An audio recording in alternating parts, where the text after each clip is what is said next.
So we've got to come up with ways to actually evaluate a limit without having to graph it, without having to plug in numbers nearby.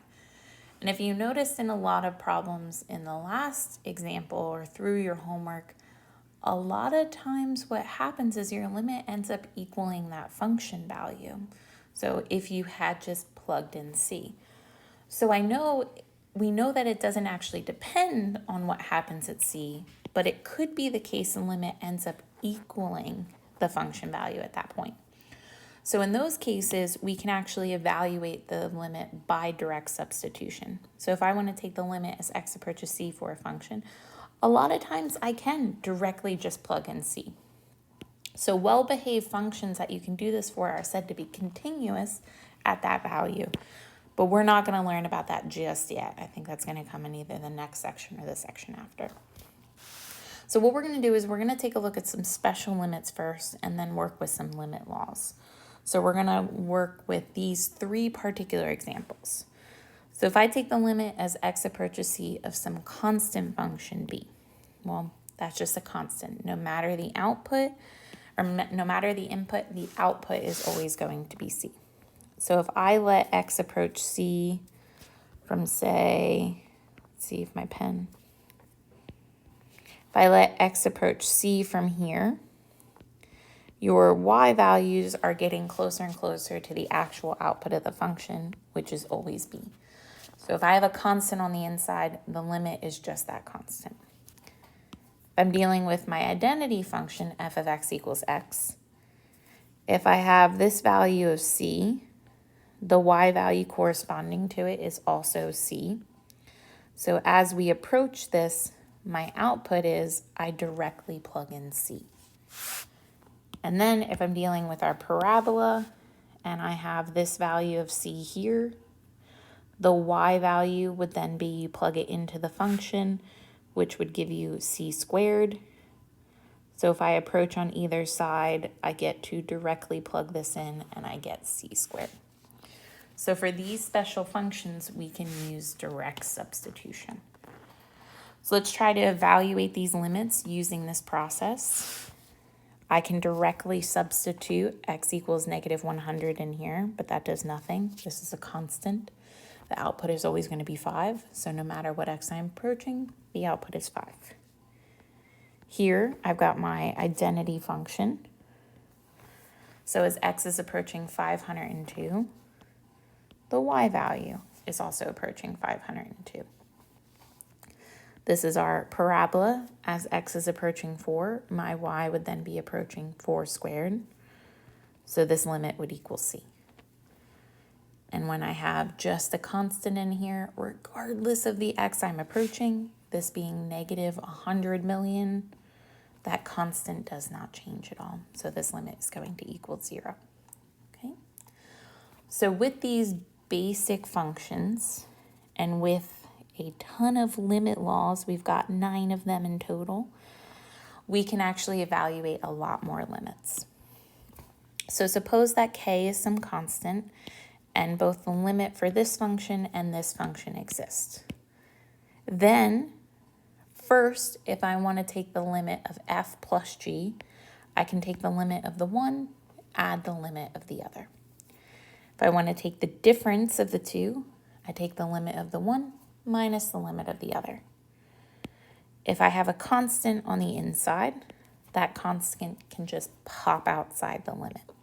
If I have the product of two functions on the inside, I can take the limit of one, multiply it by the limit of the other. If I have division of the two, I can take the limit of the one, divide it by the limit of the other. But there is a special stipulation. I want to make sure I'm not dividing by 0 because that causes issues. If I have a function to a power, I can go ahead and take that power out or pass the limit on the inside, as long as this n is a positive integer. Poses some issues if it's like negative values or fractions and all. If I have x to the n, I can just plug in c again, give me c to the n, where n's a positive integer. If I have the nth root, again, I can just plug in c, but I have to make sure I'm taking like the square root of something, third root of something. And also, if I have an even number, I don't want to be taking the limit as x approaches -2 of the square root of x, because that would give me the square root of -2. That's not real. So really, I want to make sure what's underneath the radical is positive in the certain cases. So basically, my limit makes sense. And then if I have the nth root of something, I can go ahead and pass that limit underneath. And again, only if n is a positive integer and what's underneath ends up making sense. Okay. So let's try to work with some limit laws. We're told the limit as x approaches 5 of f of x equals 10, and the limit as x approaches 5 of g of x equals 4. Then we want to evaluate what is the limit as x approaches 5 of 4 times f of x minus 5 times g of x. Okay. So using our limit laws, we can go ahead and split this as the limit of the first one, which is 4f of x, minus the limit of the second one, which is 5g of x. And then both those constants pop out. So we get 4 times the limit as x approaches 5 of f of x, minus 5 times the limit as x approaches 5 of g of x. And then each of these I know. This first one is 10. This second one is 4. So this gives us 40 minus 20. This limit is just equal to 20. Okay. All right. Let's try another one using limit laws. So we're going to take this process the long way, but very soon be able to see we can just directly plug it in. So going through, I can take the limit as x approaches 1 of each individually.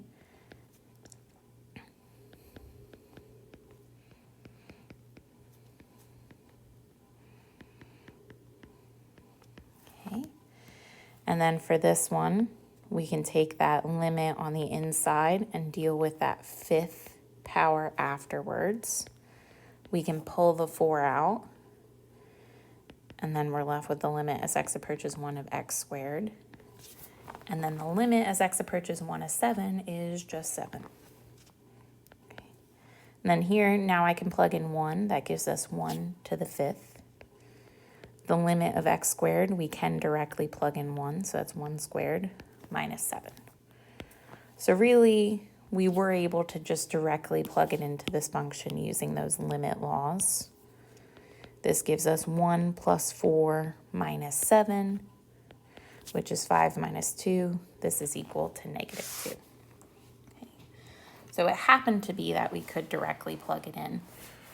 Really, this is going to be the case for all polynomial and rational function.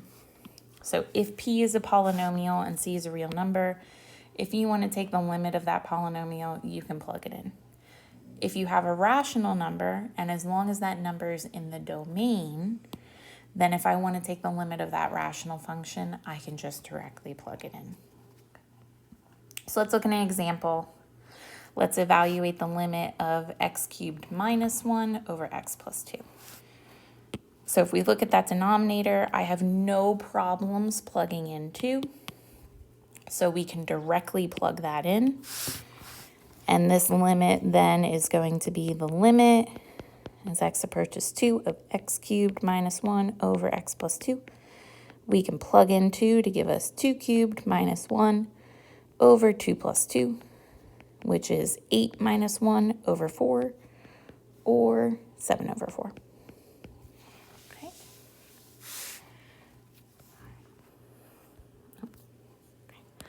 The next one, or the next theorem tells us if we have two functions, and I know g goes to L and then f can be evaluated at L, if I take the limit of a composite function, then pretty much this is telling me I can go ahead and pass that limit through. So ultimately I get to plug in L. So let's take a look at this example. We want to evaluate the limit as x approaches pi of cosine of sine of x. So I've got this composite function. if I go ahead and deal with x approaching pi on the inside, I can plug that in. Sine of pi is going to equal 0. And then 0 can then be plugged into my cosine function. So ultimately, since the limit as x approaches pi of sine of x is equal to sine of pi, which is 0, and the limit as, say, r approaches 0 of cosine of r is cosine of 0, which is 1, we have ultimately that you can pass this limit through.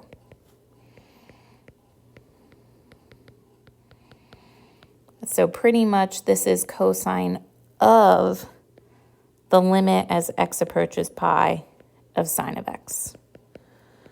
So that gives us cosine of sine of pi, which is cosine of 0, which is 1.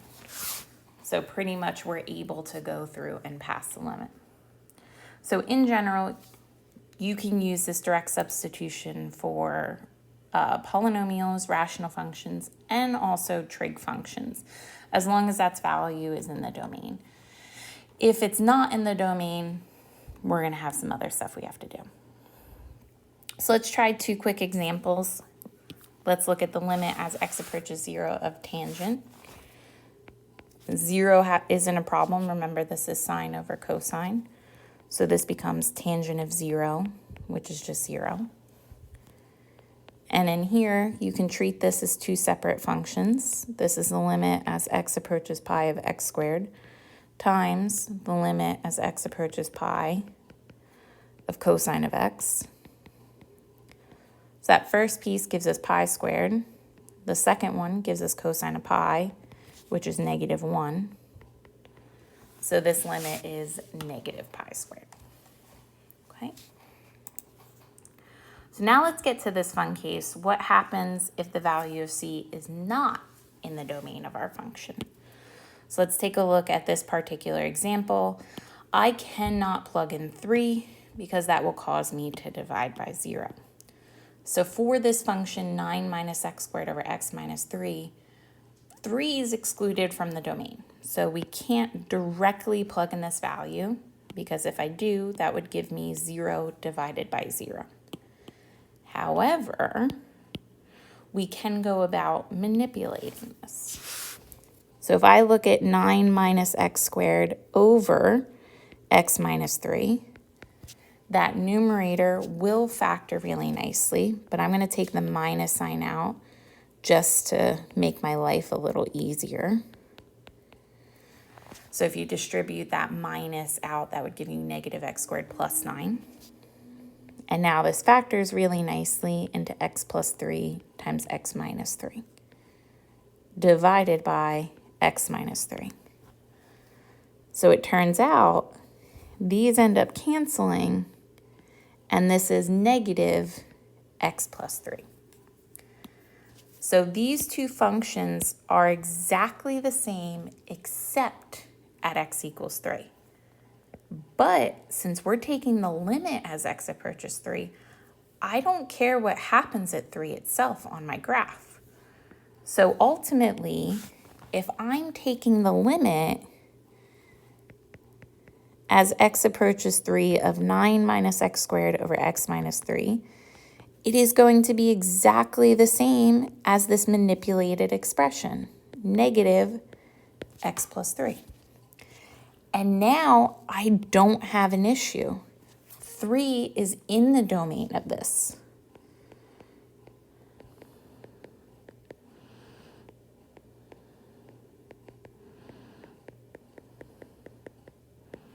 So I can go ahead and directly plug it in now. This is negative 3 plus 3, which is negative 6. So no problems at all after I've gone through manipulating that expression. Okay? So if you run into these issues of you can't directly plug in, probably going to use some algebra to help you figure it out. So let's try a harder one.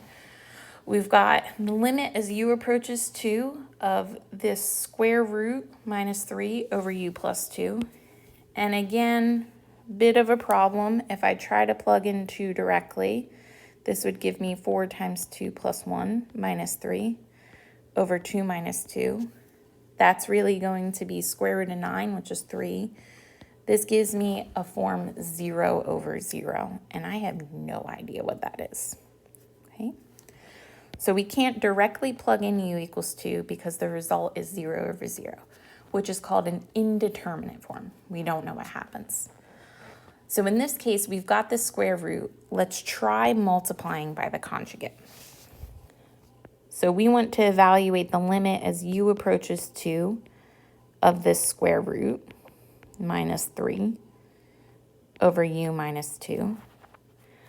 That conjugate tip you learned way long ago is going to help manipulate this expression. So I'm going to take exactly the same thing, but change that sign to a plus. If you started with a plus, you would change it to a minus. But if I do that in the top, to keep this expression the same, I've got to do that in the bottom. Okay? And I want to keep writing this limit until I actually take it. So we need to keep writing limit, limit, limit, limit until I can plug in 2. And when you multiply by the conjugate, you would get the square root times the square root. So those would end up canceling and give us 4u plus 1. The outer's positive 3 of the square root. The inner is negative 3. So those end up canceling. And then the last term will give us negative 9. Do not worry about trying to distribute the bottom because you are hoping this problematic u minus 2 will disappear. So just write it as 1 times the other. Okay. So we can do some manipulation. Up top, that would be 4u plus 1 minus 9 is minus 8. And in the bottom, we've got u minus 2 and this square root. Okay. And now if you notice, the top both have a 4 in common, and what you're left with is a u minus 2, which is fantastic because the u minus 2 is our problem in the denominator. So by doing this, our u minus 2's cancel, and this gives us the limit as u approaches 2 of 4 divided by the square root of 4u plus 1 plus 3. And now you have no issues plugging in 2. So this gives us 4 divided by the square root of 4 times 2 plus 1 plus 3, which gives us 4. In the bottom, that would be the square root of 9 plus 3. Square root of 9 is 3, so this is 4 over 6, which simplifies nicely to 2 over 3. Okay? So that's one of our main algebra techniques. The second new technique we're going to talk about is maybe you don't know how to calculate the limit directly, but I can calculate limits of functions that sandwich our desired one. So what do we mean by that? Maybe I've got these nice functions g and h, and those I can plug numbers in. But the thing I want to take the limit of is really messy, but it's sandwiched in between these two functions. And so if I want to take the limit as x approaches c, I really can see what happens to these two surrounding functions. So here, both of these approach this number L. So both the limit as x approaches c of g of x is equal to L, and the limit as x approaches c of h of x is equal to L. Since our function is squished in between, we've got to have that the limit of our function is also equal to L. So this process is what's known as the squeeze theorem. Your function is squeezed between two ones that both go to the same thing. So this tells us if f is trapped between g and h for all x in some interval, and both g and h have the same limit as x approaches c, then you were forced to have your function also go to exactly the same thing. Okay? So let's try this with an example. Let's evaluate the limit as x approaches 0 of 3x to the 6 times sine of 1 over x. So here I cannot use my limit laws of taking one times the other because I can't plug in 0 here. That would give me sine of 1 divided by 0. I have no idea what this is, so the second limit doesn't exist. However, our sine functions are really nice. Okay. So ultimately, this sine function, no matter what this inside is, this sine function is trapped between -1 and 1 for all x. Not equal to 0, because that gives us a problem. Okay? But the function I really want is 3x to the 6 times that. But since 3x to the 6 is greater than 0 for all x not equal 0, I can go ahead and multiply everything by 3x to the 6. So we have this inequality.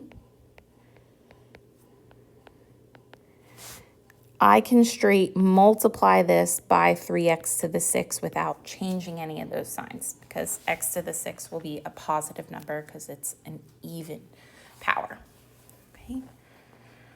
So what that tells me is negative 3x to the 6 is less than or equal to 3x to the 6 sine of 1 over x, and that's less than or equal to 3x to the 6. And this holds true for all x not equal to 0. Okay. So the function we need to take the limit of is trapped between these two. And if I look at those two, as we approach 0, both of them approach 0. Okay.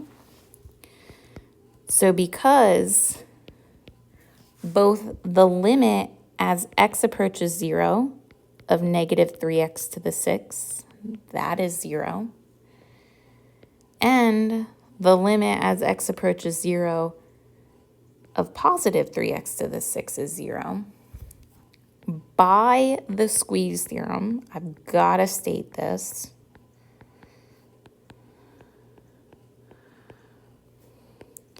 the limit as x approaches 0 of 3x to the 6 sine of 1 over x must do exactly the same thing, and it must equal 0. Okay? So get a lot of practice with the squeeze theorem. You want to write these in a very particular way. This is a really good outline to follow for applying that squeeze theorem. But you're definitely going to want to be comfortable with this, okay? So now I really just have two more special limits to talk about, and both of these I'm going to give you what the limit is. I will post a separate video for this first one. It is really tedious and would take me probably about a half hour just to go through it on its own. If you want to find the limit as x approaches 0 of sine of x over x, it's going to equal 1. So if you try to plug in 0 right away, it would give you 0 over 0, which is that indeterminate form. So this uses a ton of geometry, a ton of stuff you learned in trig, but I will find you a separate video if you were curious to see why this limit equals 1. We're going to learn some other tools later on that are also going to help with that. For the second one, I can go through that utilizing this first limit too. So we're going to look at a proof of that. I've got 1 minus cosine squared over x. If I try to plug in 0, I get 1 minus 1, 0 over 0. So what I'm going to do is I'm going to multiply top and bottom by 1 plus cosine of x. Because if you FOIL this out, all that's going to give you in the numerator is 1 minus cosine squared. And then I've got the two denominators being multiplied. And then 1 minus cosine squared is just sine squared. So really I can split this up. I can take a sine of x, attach it to x, and then a sine of x and attach it to the 1 plus cosine of x in the bottom. So this gives us sine squared. This gives us that other denominator. Okay. And then the first one, sine of x over x, goes to 1. And here I get to plug in 0, which will give me 0 in the numerator, 2 in the bottom. So ultimately this limit is equal to 0. This is definitely the more important limit. We're going to use this pretty frequently. And the key thing you want to notice is that these two are exactly the same, x over x. One of my friends in grad school always used to say sine of broccoli over broccoli as broccoli goes to 0.